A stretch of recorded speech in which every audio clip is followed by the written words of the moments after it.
जय सिया राम। सब सुख लहे तुम्हारी सरना, तुम रक्षक काहू को डरना। हनुमान जी के सामने प्रभु श्री राम का स्तुति गान किया जाए तो हनुमान जी शीघ्र प्रसन्न हो जाते हैं, क्योंकि राम काज लगी तव अवतारा, सुनत ही भयहु पर्वताकारा। राम जी के कार्यों को संभालने के लिए, संपादित करने के लिए ही हनुमान जी इस धरा पे अवतरित हुए हैं। लेकिन एक विशेष दिन ऐसा होता है कि जिस दिन प्रभु श्री राम के नाम सुमिरन से पहले अगर हनुमान जी का गुणगान किया जाए तो हनुमान जी तो प्रसन्न होते ही हैं। करुणा निधान प्रभु श्री राम की कृपा भी हमें अतिशीघ्र प्राप्त हो जाती है। और ये वो दिन है रामनवमी। और इस साल जो रामनवमी है 17 अप्रैल को है। 17 अप्रैल को मध्य मुहूर्त में अगर हनुमान जी का हम सुमिरन करते हैं, पूजन करते हैं, तो विशेष फल हमें प्राप्त होता है और जो भी हमारे मनोरथ हैं वो पूरे हो जाते हैं। रामनवमी की शुरुआत तो वैसे 16 अप्रैल से ही हो जा रही है, दोपहर 1:23 से, और अगले दिन 17 अप्रैल को 3:14 तक रामनवमी है। लेकिन उदया तिथि के अनुसार, यानी भगवान सूर्य का जिस दिन उदय होगा और उस दिन जो तिथि होगी पर्व के लिए वही मान्य होता है। इस अनुसार 17 अप्रैल को ही रामनवमी मनाया जाएगा। तो रामनवमी 17 अप्रैल को 3:14 तक है। 3:14 तक ही रामनवमी है। और देवी की आराधना तो चल ही रही होगी। चैत्र नवरात्र में नवमी का दिन, उस दिन कन्या पूजन का तो अपना विशेष महत्व है ही। तो उसी दिन अगर हम हनुमान जी को मध्य मुहूर्त में उनको पुकारते हैं, उनकी आराधना करते हैं, उनका पूजन करते हैं, उनके सामने अपनी पीड़ा, अपनी व्यथा, अपना दुख रखते हैं, कहते हैं, और इस राम जन्म की शुभ घड़ी में उनसे हम जो भी प्रार्थना करते हैं तो प्रसन्न चित्त हनुमान जी हमारे सभी मनोरथ पूर्ण कर देते हैं। तो मध्य मुहूर्त 17 अप्रैल को 11:30 से लेकर 12:32 तक है, यानी 1 घंटा 2 मिनट, 11:30 बजे से लेकर के और 12:32 तक ये मध्य मुहूर्त है उस दिन का, जिस दिन हनुमान जी के पूजन का विशेष विधान है। उस दिन जो हम नियमित पूजन सुबह करते हैं वो तो करें ही, उसमें कोई त्रुटि ना करें, वो तो करें ही। जो नियमित हमारा पूजन का जो कार्यक्रम है वो तो चले निर्धारित समय पे।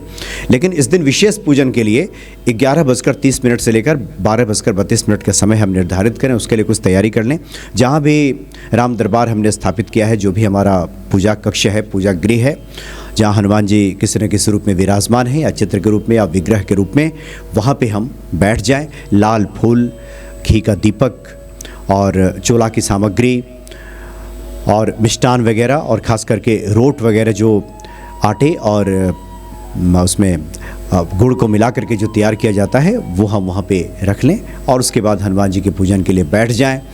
और सबसे पहले गणेश जी का एक बार 11 बार ओम गंग गणपते नमः या वक्रतुंड महाकाय सूर्यकोटि समप्रभा निर्विघ्नं कुरु मे देव सर्व कार्येषु सर्वदा, ये कहने के बाद प्रभु श्री राम से पहले यहाँ हनुमान जी का सुमिरन कीजिए और हनुमान जी को राम जन्म की बधाई दीजिए। ये शुभ घड़ी, शुभ वेला है। इस शुभ घड़ी, शुभ वेला में आपके भीतर की जो व्यथा है, आखिर आप परमपिता परमेश्वर के सामने ही तो रखेंगे। आखिर व्यक्ति रखे कहाँ? संसार से भागकर प्रभु की शरण में वो आया है, वो यहीं तो अपनी बात रखेगा। तो सबसे पहले आप हनुमान चालीसा का पाठ कीजिए, और उसके बाद अगर आप पुरुष भक्त हैं तो हनुमान जी को चोला अर्पित कर दीजिए। वहाँ पे चमेली के तेल और सिंदूर से हनुमान जी को चोला चढ़ा दीजिए। अगर संभव नहीं है तो ये सामग्री मंदिर में जब जाएंगे तो आप पे अर्पित कर दीजिए। फल फूल मिष्टान वगैरह आपने रखा है वो हनुमान जी को विधिपूर्वक अर्पित कीजिए। उनको लाल पुष्प जरूर चढ़ाइए उस दिन। हनुमान चालीसा करने के बाद एक कोई मंत्र, एक माला, रुद्राक्ष की माला से ओम हंग हनुमते नमः जो बीज मंत्र है हनुमान जी का, वो कर लें। और तत्पश्चात प्रभु श्री राम का सुमिरन करें। जय सिया राम, जय हनुमान, ये आप कर सकते हैं, या ओम श्री रामाय नमः करने के बाद जो गोस्वामी तुलसीदास जी ने जिसकी रचना की है बालकांड में, जिसमें प्रभु श्री राम का प्राकट्य इस धरा पे हुआ, जब प्रभु श्री राम अवतरित हुए कि भय प्रकट कृपाला दीन दयाला कौशल्या हितकारी, इसका स्तुति गान कीजिए, आरती कीजिए उसके बाद हनुमान जी का। और जो भी आपकी मन की पीड़ा है, व्यथा है, वो हनुमान जी के सामने आप रखिए। हनुमान जी निश्चित तौर पे इस पीड़ा को हर लेंगे, संकटों को दूर करेंगे। जिन्होंने प्रभु श्री राम के समस्त कार्यों को संपादित कर दिया, सब पर राम तपस्वी राजा, तिनके काज सकल तुम साजा। प्रभु श्री राम के सभी कार्यों को जिन्होंने व्यवस्थित कर दिया, वो श्री हनुमान जी हमारी पीड़ा, हमारी व्यथा को जरूर समझेंगे और सकल मनोरथ सिद्ध कर देंगे।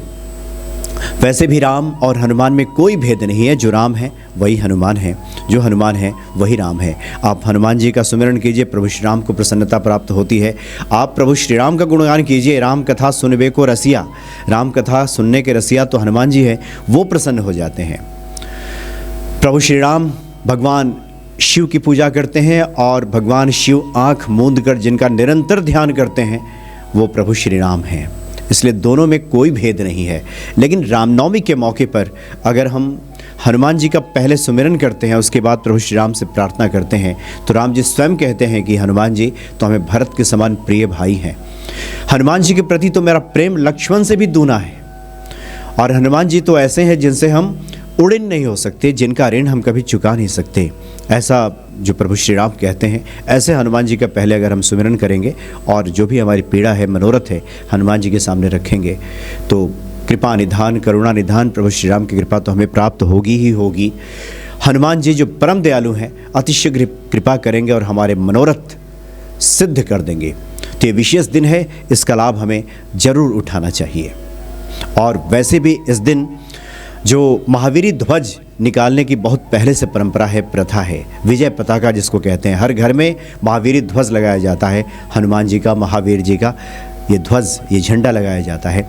तो जिस दिन, उस दिन प्रभु श्री राम के साथ साथ जो हनुमान जी का सुमिरन करता है, उसके जीवन में हमेशा विजय श्री उसका वर्ण करती हैं। हमेशा उसे विजय प्राप्त होती है। जिस कार्य में भी हाथ डालता है उसमें उसे सफलता प्राप्त होती है, क्योंकि ईश्वर के लिए सब संभव है। ईश्वर सर्वसमर्थ है। सर्वसमर्थ का मतलब सर्वसमर्थ। जब हम ईश्वर को सर्वसमर्थ मानते हैं तो प्रारब्ध कर्म, किंतु परंतु इस चिंता में तो रहना ही नहीं चाहिए। वो सुपर पावर जो सर्वसमर्थ ईश्वर है वो सब कर सकते हैं। अगर हनुमान जी चाहें तो सब संभव है। सब यानी सब, इसमें कुछ भी बाकी नहीं रहता। इस भाव से हनुमान जी का भजे, हम पुकारें तो हनुमान जी निश्चित तौर पे कृपा करेंगे। मनोकामना पूर्ति का हनुमान जी का एक महा उपाय है, ये रामनवमी के दिन किया जाता है।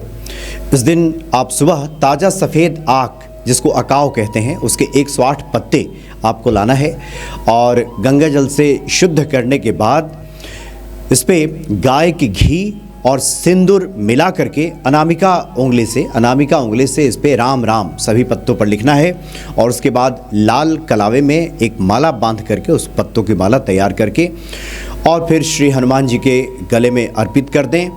और प्रभु श्री राम के जन्म के समय की जो स्तुति है, भय प्रगट कृपाला दीन दयाला कौशल्या हितकारी, ये पाठ हनुमान जी को सुनाइए। और जो भी आपका मनोरथ है ये उनसे कहिए, हनुमान जी आपके सारे मनोरथ सिद्ध कर देंगे, पूर्ण कर देंगे। तो रामनवमी के दिन हनुमान जी के पूजन का विशेष महत्व है। प्रभु श्री राम के पूजन के साथ साथ हनुमान जी का, और सबसे पहले हनुमान जी का, प्रभु श्री राम से पहले हनुमान जी के पूजन का उस दिन विशेष विधान है। इससे हमें प्रभु श्री राम की प्रसन्नता हमें प्राप्त होती है। और भक्तों को कभी भी इस भ्रम में नहीं रहना चाहिए कि पहले हम किनकी पूजा करें, पहले इनकी करें या पहले उनकी करें। वैसे चूँकि दास भाव से हनुमान जी प्रभु श्री राम के सामने रहते हैं और उनके प्रभु का स्तुति गान किया जाए तो ये हनुमान जी को अतिशय भाता है। इसीलिए संतों का मत रहता है कि पहले प्रभु श्री राम का सुमिरन कीजिए, स्मरण कीजिए। लेकिन ये भी उतना ही सत्य है कि हनुमान जी का नाम लेने से प्रभु श्री राम प्रसन्न हो जाते हैं और प्रभु श्री राम का नाम लेने से हनुमान जी प्रसन्न हो जाते हैं। शिव और राम में कोई भेद नहीं है। जो शिव हैं वही राम है, जो राम है वही शिव हैं। राम प्रभु भगवान शिव की पूजा करते हैं और भगवान शिव हमेशा आँख मूंद करके जिनका सुमिरन करते हैं, जिनका ध्यान करते हैं, वो प्रभु श्री राम हैं। तो इसलिए रामनवमी के दिन ये जो मध्य मुहूर्त है, उस दिन हनुमान जी की आप पूजन कीजिए। निश्चित तौर पे कृपा निधान प्रभु श्री राम की कृपा आप पे तो होगी ही, और परम दयालु श्री हनुमान जी भी कृपा करेंगे और भक्तों के समस्त मनोरथ सिद्ध हो जाएंगे। जय सिया राम।